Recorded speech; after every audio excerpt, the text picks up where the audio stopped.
Hola, muy buenas noches. Es un gusto estar nuevamente juntos aquí en una emisión más de Punto de Partida. La verdad para mí es un privilegio poder compartir un poco de lo que es el mensaje de Dios para la vida de todos y cada uno de nosotros. Justamente con este tema que estamos hoy teniendo llamado exceso de dimensiones. Ya lo estaban diciendo allí en el lobby. Creo que a todos nos ha pasado ese hecho de estar frente a un transporte que lleva algún objeto de gran tamaño. Y siempre está ese letrero que nos da una precaución de que ese objeto de gran tamaño tiene exceso de dimensiones. Tal vez se transporta allí una gran viga de concreto prefabricado, tal vez algo allí de equipo de construcción, maquinaria o incluso algún otro medio de transporte, tal vez un barco, no lo sé, partes de un monumento. La cosa aquí es que cuando vemos ese anuncio, lo secundario es el anuncio, porque lo que más llama la atención son estas grandes dimensiones, son estos objetos tan enormes que roban sin duda nuestra atención. Y bueno, vamos a ver precisamente esta situación de qué es una dimensión. El diccionario define la palabra dimensión como magnitud medible en un espacio. Magnitud medible en un espacio, es decir, todo aquello que se puede medir es una dimensión. Y también tamaño o extensión de una cosa. Y creo que con esto estamos allí ya pudiendo ver un poco de qué se trata esto. Cuando hablamos de dimensiones, estamos hablando de el tamaño de las cosas. Y nosotros que estamos en esta realidad, nosotros estamos sujetos a este espacio. Nuestra delimitación es justamente el espacio, y el espacio solamente nos tiene tres dimensiones, que son ancho, largo y alto. Esto a lo mejor lo vimos un poco allí mientras estábamos en la primaria, en la secundaria, en la preparatoria, algunos en la universidad. ¿Quién no recuerda cuando en la primaria aprendió a hacer algunas cosas en una sola dimensión, en la recta numérica? Y allí nos ponían el 0 y que si la ranita brincaba y que si era positivo, si era negativo, y eso es una dimensión, es lo ancho. Después, ya andando el tiempo, a lo mejor allá en sexto de primaria o en la secundaria, ya nos pasaron a sufrir con el plano cartesiano, y entonces ya no nada más era una sola dimensión, ya eran dos dimensiones, ya estábamos en el plano, y entonces entraba en juego ya no nada más lo ancho, sino lo largo, y había que sacar áreas, había que ubicar puntos en el plano, etcétera. Y todo se puso peor cuando pasamos a la secundaria, y ahora había que, a la secundaria o a la prepa, algunos a la universidad, había que graficar cosas en tercera dimensión, en el eje X, en el eje Y y en el eje Z. Y entonces todo esto nos llevó a nosotros a comprender que efectivamente todo lo que podamos ver, todo lo que podamos medir, lo podemos nosotros dejar en estas tres dimensiones: ancho, largo y alto. Y luego de que ya sabemos todo esto, vinieron y nos dijeron, hay otra dimensión más, y todos nos quedamos así, dijeron, el tiempo es la cuarta dimensión, Einstein nos lo está proponiendo. Pero bueno, para no hacernos tantas expectativas, que tampoco es la idea aquí, ¿verdad? No vamos a hacer caso ahorita un poquito del tiempo, vamos a pensar en estas tres dimensiones. Y es que es bien interesante que el apóstol Pablo haya tratado de comunicar algo a través de estas cosas. El apóstol Pablo estaba bien preparado. Él era una persona que realmente sabía de muchas cosas. Y él escribe a los cristianos de la ciudad de Éfeso. Éfeso, igual que otras ciudades de Asia Menor, era una ciudad bien importante porque en ella, junto con Atenas, junto con otras ciudades, eran eminentemente griegas y tenían sin duda historia en cuanto a la filosofía, a las matemáticas, a la geografía, a la medicina, etcétera, etcétera.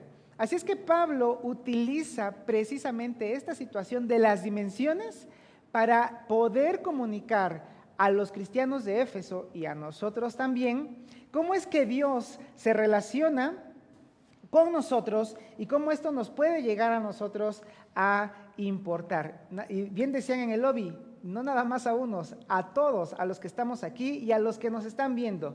Estas palabras están escritas en la carta que él envió a los cristianos de Éfeso. Ahí en Efesios capítulo 3, versículos 14 al 16, de la versión contemporánea de la Reina Valera, dice así: palabras de Pablo. Por eso yo me arrodillo delante del Padre de nuestro Señor Jesucristo, de quien recibe su nombre toda familia en los cielos y en la tierra, para que por su Espíritu y conforme a las riquezas de su gloria, los fortalezca interiormente con poder. Pablo dice que él estaba orando. Esa es la palabra. Él estaba orando porque dice que se arrodillaba delante del Padre de Jesucristo. Y la oración es: Padre, por favor, fortalécelos. Por favor, que interiormente tengan más fortaleza, que tengan más poder. Y se lo pide a un Dios trino, porque aquí se menciona claramente al Padre, a Jesucristo, que es el Hijo, y al Espíritu Santo. Es decir, está recurriendo al Dios Todopoderoso, porque es importante que los cristianos de Éfeso sean fortalecidos. Y el contexto de estas palabras es importante porque Pablo les estaba diciendo que él estaba en tribulaciones, estaba en problemas y que estos problemas podrían desanimarlos a ellos. Por eso pide que ellos sean fortalecidos con este poder. Pero luego sigue adelante y dice por qué o para qué estaba orando. Y dice esto: para que por la fe Cristo habite en sus corazones y para que, arraigados y cimentados en amor, sean ustedes plenamente capaces de comprender. Básicamente, en este versículo Pablo está diciendo que la razón por la que él está orando eran dos razones, y son las mismas que hoy tenemos y por las que seguimos orando. La primera y la más importante es que Cristo habite en los corazones. Si hay alguien aquí que nos está observando por primera vez, créeme que nuestra oración aquí en Conexión Vida es que Cristo habite en tu corazón.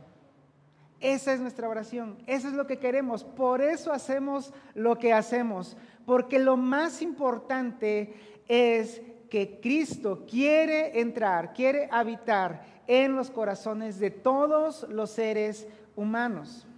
Y la segunda cosa por la cual Pablo está orando, además de que Cristo habite en los corazones, es que en ese amor de Jesucristo haya una raíz, un cimiento, algo que nos pueda hacer y estar firmes y permanecer. ¿Por qué? Porque estar arraigados y estar cimentados en el amor de Cristo nos va a hacer capaces de comprender. Y ahí es donde las cosas se ponen un poquito difíciles, porque no todos somos de fácil comprensión, pero lo vamos a poder hacer porque lo hacemos a través del amor de Cristo. Y luego dice así, continuamos en este mismo versículo: plenamente capaces de comprender con todos los santos cuál es la anchura, la longitud, la profundidad y la altura del amor de Cristo. Quiero volver a repetir esas últimas palabras. ¿Cuál es la anchura, la longitud, la profundidad y la altura del amor de Cristo?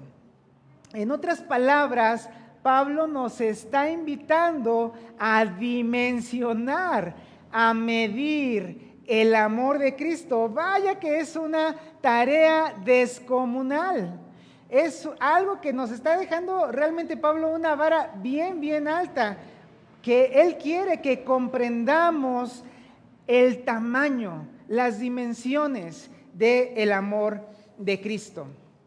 Y bueno, en realidad nosotros vamos a intentar hacerlo, porque como dije, no a todos se nos da la comprensión, no muy fácil. Sin embargo, todos somos inteligentes y podremos hacerlo. Así es que vamos a echar un vistazo, vamos a poder más o menos dimensionar el tamaño del amor de Cristo. Y digo un vistazo porque es descomunal, realmente es descomunal.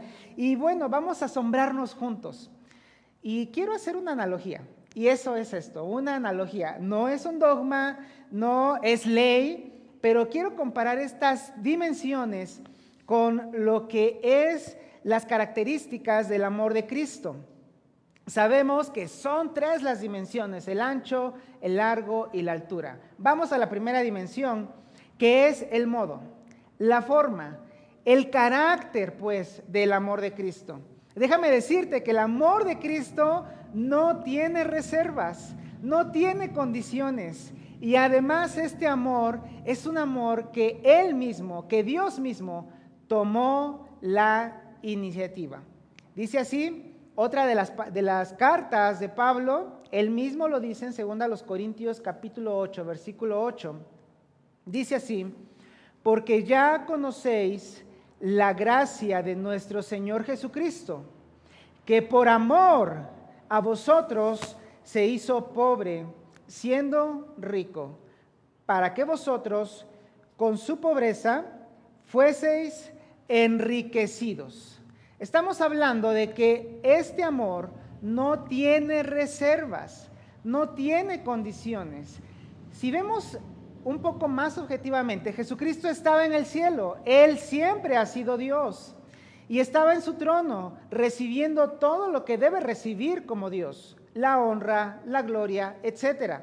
Sin embargo, esto no lo limitó para poder venir y humanarse y rescatarnos a nosotros. Esto no lo limitó porque precisamente Pablo en otra carta a los de Filipos les dice que él no consideró el hecho de ser igual a Dios como cosa a que aferrarse. Realmente estamos hablando de que el amor de Cristo no tiene esas limitantes, no se reserva, no se condiciona, no se limita, y por tanto es un amor realmente asombroso. Y además de que no tiene reservas, es un amor que toma la iniciativa, porque no es que nosotros hayamos pedido auxilio a Dios, sino que Dios mismo se asomó y vio nuestra condición y quiso venir a rescatarnos. Esto lo dice claramente el apóstol Juan. También en una de sus cartas dice, en la primera carta, capítulo 4, versículo 19, nosotros le amamos a Él porque Él nos amó primero. Realmente Dios siempre toma la iniciativa. Cuando el hombre pecó allí en el huerto de Edén, y el hombre descubrió que estaba desnudo, y el hombre supo que había hecho mal, y cosió allí unos delantales con hojas de higuera, no buscó a Dios, se escondió. Y Dios fue y dijo: Adán, ¿dónde estás tú? Realmente es un amor sin reservas y que toma la iniciativa. ¿Sabes? Esto me recuerda un poco a la historia del hijo pródigo. En esa historia es una parábola que Jesús contó y que a grandes rasgos es lo siguiente: era un padre que tenía 2 hijos y el menor de ellos, ya saben, casi siempre los que más son un poquito desesperados, dijo: pues es que no quiero esperar a que te mueras, no quiero esperar a que mi papá se muera para tener mi parte de la herencia. Y eso es ofensivo, pero se lo dijo a su papá y le dijo: padre, dame la parte de los bienes que me corresponde, por favor. Y ¿sabe algo? El padre lo hace y le da la mitad tal vez de la herencia, y la narración dice que él se fue y lo malgastó. Y no lo malgastó bien, lo malgastó muy, muy mal. Tuvo demasiados excesos. Tal fue su situación que se lo gastó todo. Y estando en una tierra lejana, estando en una situación de hambre, él hizo algo que a cualquier judío le hubiera resultado repugnante, y era que estaba alimentando cerdos. Y él tenía tanta hambre que deseaba llenar su vientre con las algarrobas que les estaba dando a los cerdos para comer. Y entonces entra en sí y dice, ¿qué hago aquí? Hay muchos jornaleros en la casa de mi padre que tienen mucho pan.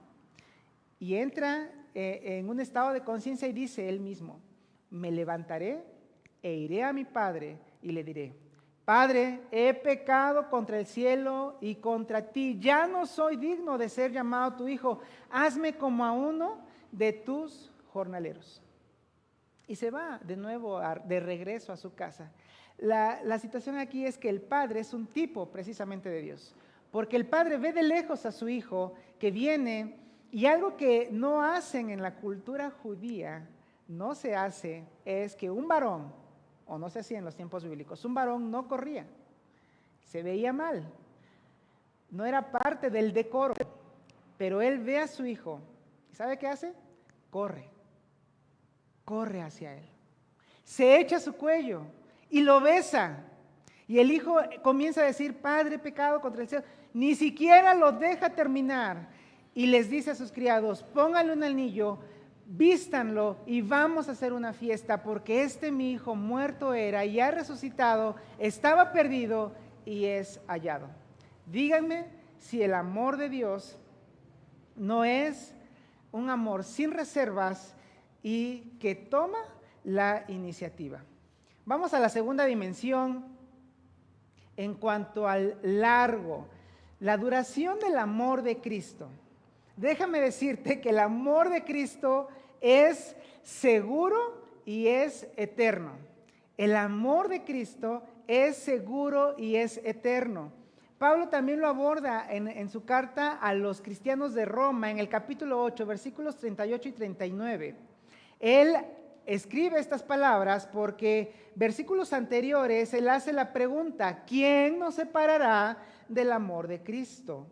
Y él, después de hacer una disertación, contesta lo siguiente: por lo cual estoy seguro de que ni la muerte, ni la vida, ni ángeles, ni principados, ni potestades, ni lo presente, ni lo porvenir, ni lo alto, ni lo profundo, ni ninguna otra cosa creada nos podrá separar del amor de Dios que es en Cristo Jesús, Señor nuestro.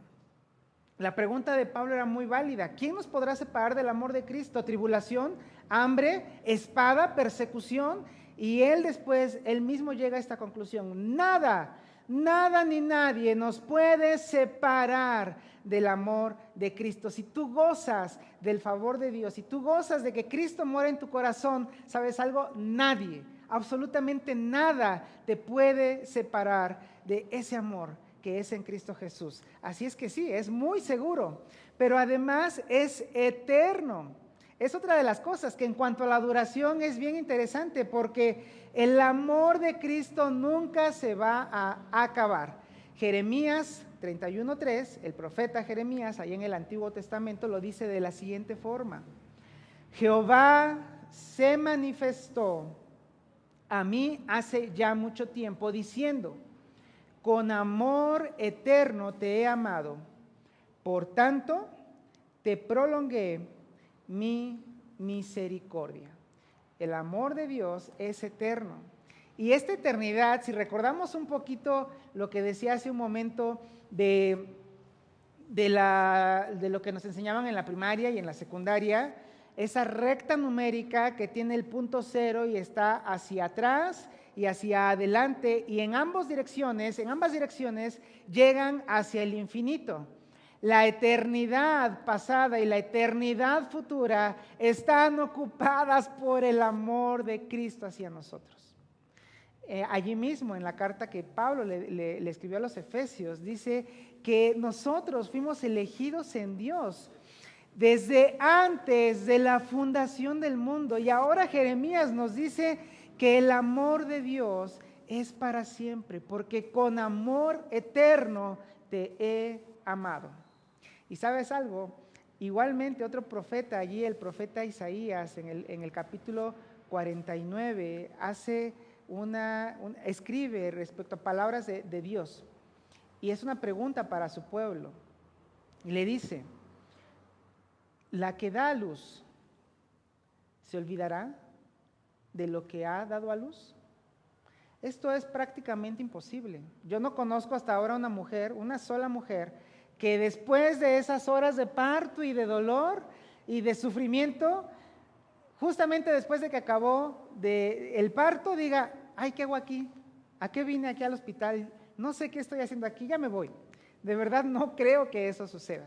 Pero bueno, además de esto, es importante que si acaso ha sucedido, y si acaso ha sucedido que alguna madre deje de amar a su hijo o a su hija, si aún esto es posible, la respuesta de Dios es, si ella olvidare, yo no me olvidaré. Ese es el amor de Dios. Esa es la longitud, ese es el largo, esa es la duración del amor de Cristo, porque el amor de Cristo es seguro y es eterno. Vamos a la tercera dimensión y es el alcance del amor de Cristo. En cuanto a su alcance, el amor de Cristo es amplio, es muy, muy amplio, es grande y además tiene una gran profundidad. ¿Por qué decimos que es amplio?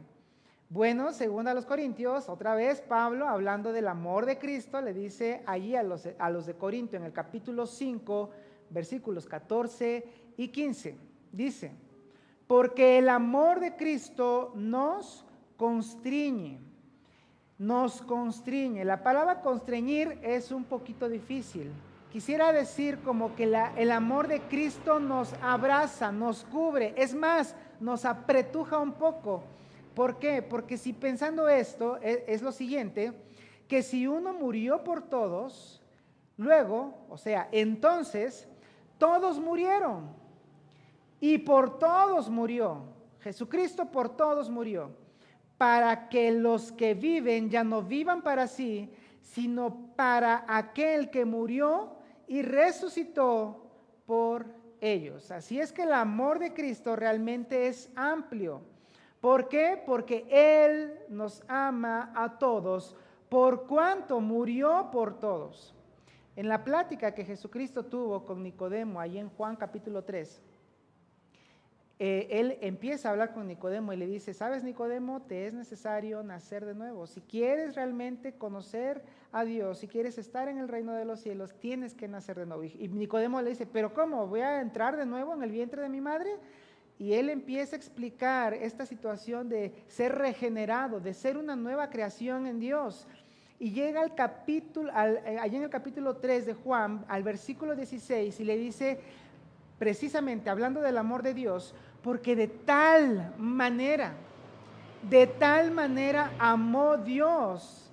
No dice a algunos, no dice a estos, no dice a pocos, dice al mundo.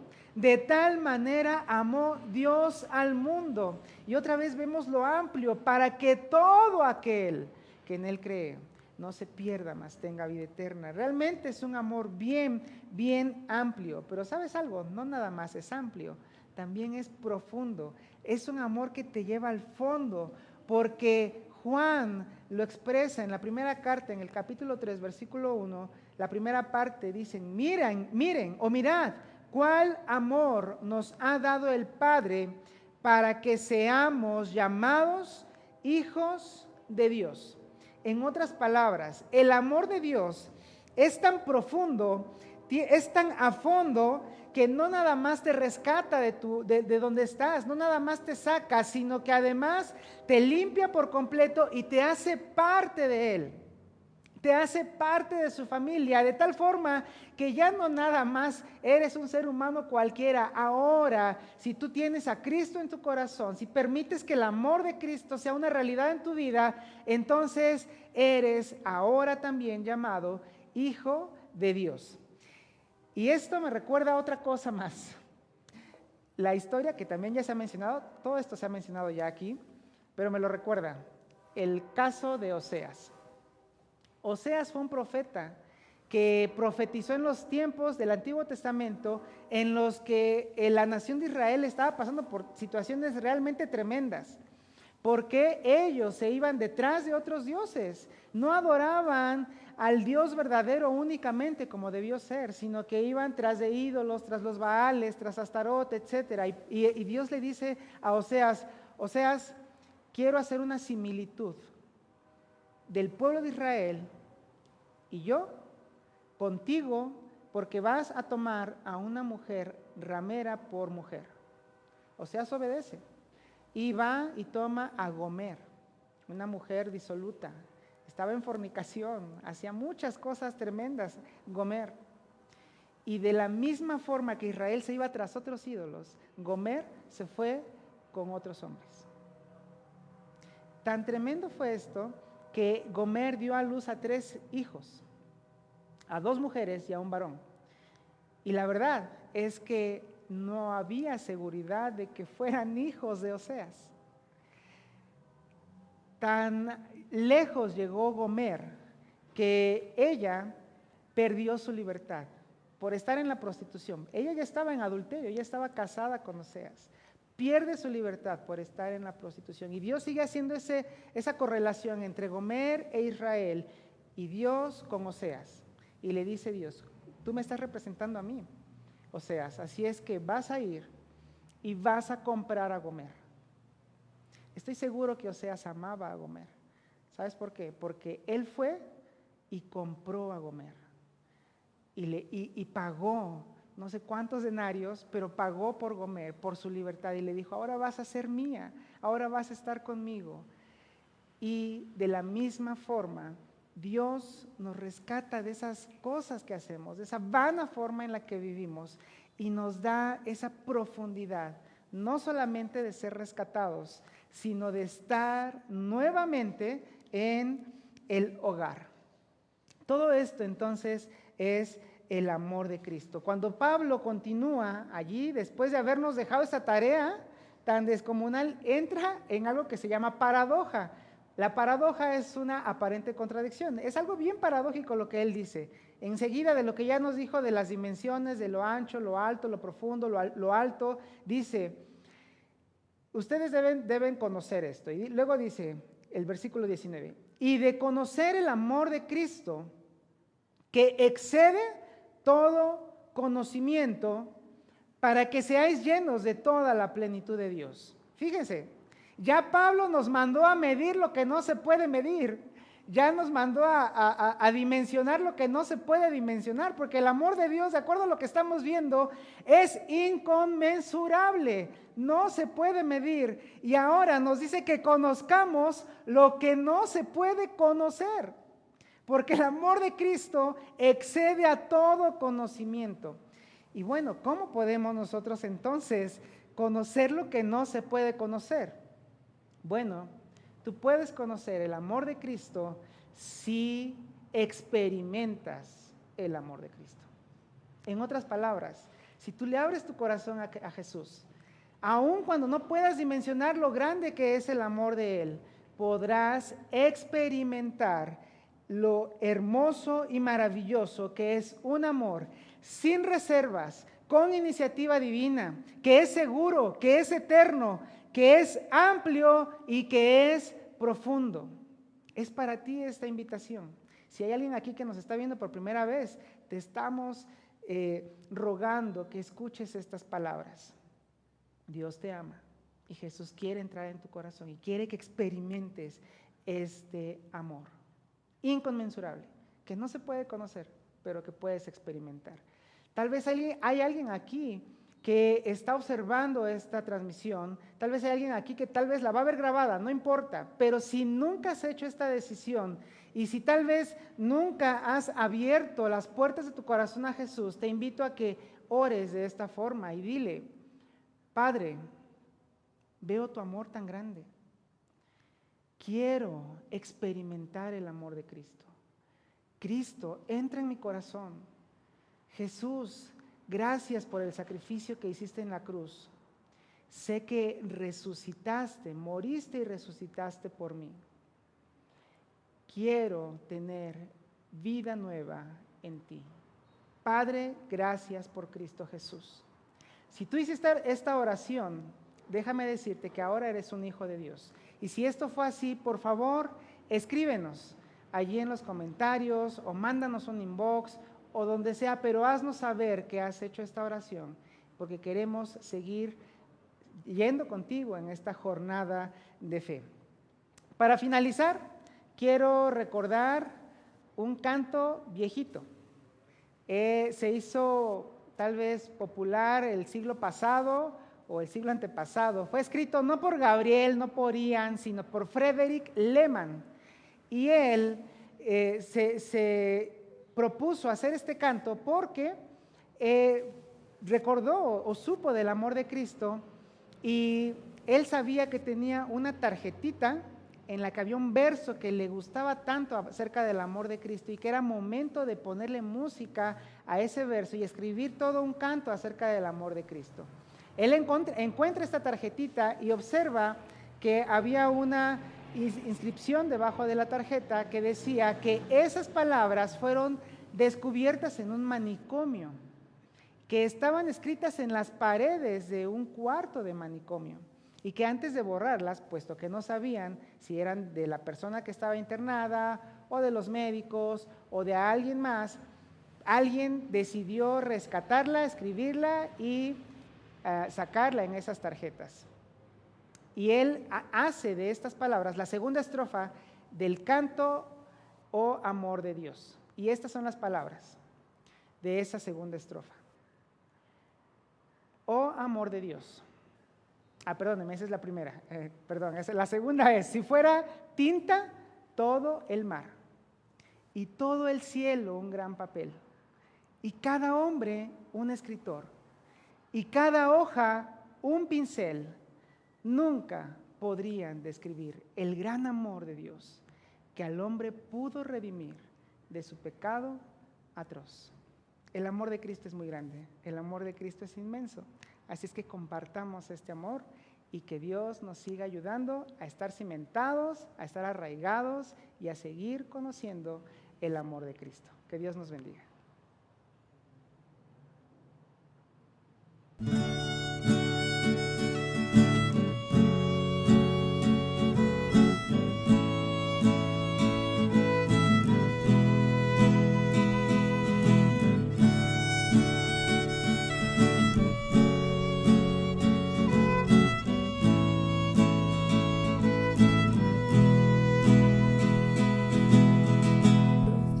Es el amor de Cristo,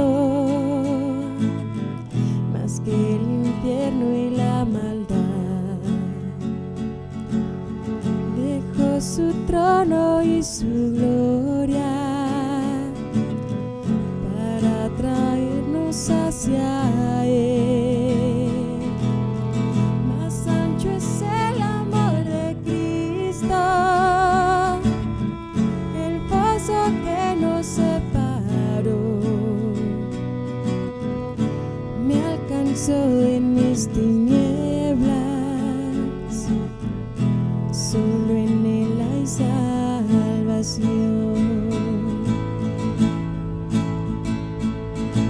Más profundo que el mar, más allá del cielo está tu amor, me bastará.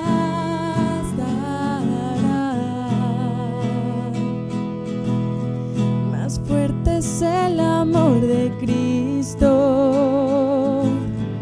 que mi enemigo más feroz.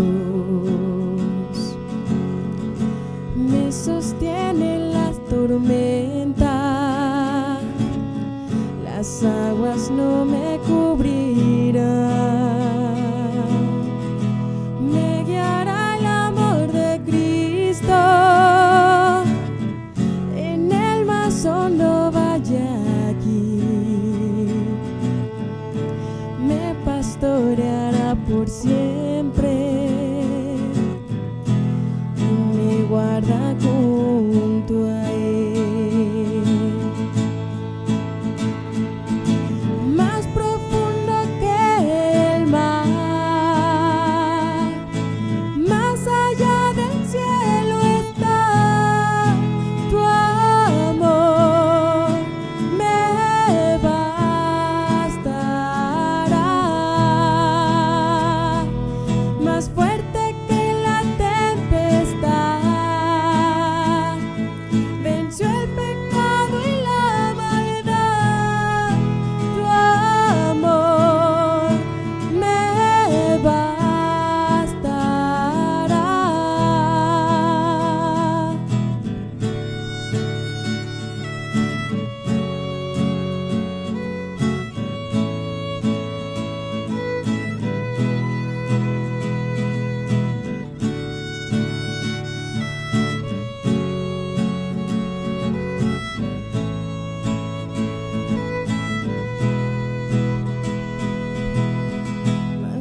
más el amor de Cristo,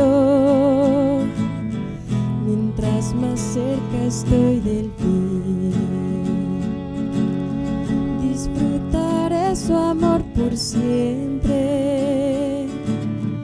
ante su trono estaré. Me llenará el amor de Cristo, al su rostro contemplar. Yo le amaré por siempre, su alabanza cantaré, su alabanza cantaré, su alabanza cantaré. Más profundo que el mar, más allá del cielo está tu amor, me bastará.